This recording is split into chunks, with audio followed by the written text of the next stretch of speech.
గౌరవ సభ్యులు పాపం అంటే ప్రతిపక్షం గతంలో అధికారం ఉన్న 10 సంవత్సరాలు ఆ ప్రభుత్వాన్ని ఇప్పుడున్నటువంటి ఈ ప్రభుత్వాన్ని విమర్శించడానికి సభ్యుడికి రైట్ ఉంది.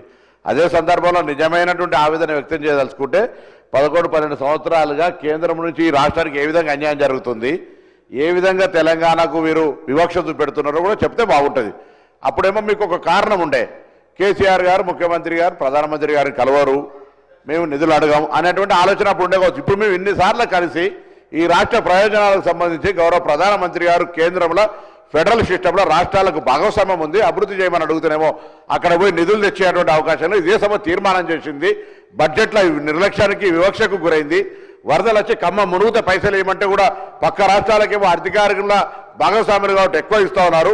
ఏ ప్రాజెక్టు డబ్బులు వస్తలేదు, విభజన హామీలు అమలవుతలేదు అనేటువంటి మాటకు ముందు పాయల్ శంకర్ గారు కానీ బీజేపీ నాయకత్వం జవాబు చెప్తే బాగుంటుంది. నేను ఆ సమాధానం చెప్పి నిధులు తీసుకొచ్చి ఇచ్చి మీరు మాట్లాడాలి. నిధులు ఇవ్వకుండానే మీరు అటుగానే జరుగుతలేదు అంటే ఎట్లా అధ్యక్ష? తప్పకుండా మనకు రైట్ ఉంది. బీజేపీ కేంద్రం నుంచి మాకు రావాల్సింది, మేము వీఆర్ నాట్ ఏం భిక్షాం కాదు, బాధ్యత హక్కుగా మీరు ఇచ్చే బాధ్యత అక్కడ ప్రయత్నం చేయండి, కొట్లాడి తీసుకొని రావడానికి రాష్ట్రానికి సహకరించమని కోరుతా ఉన్నాం.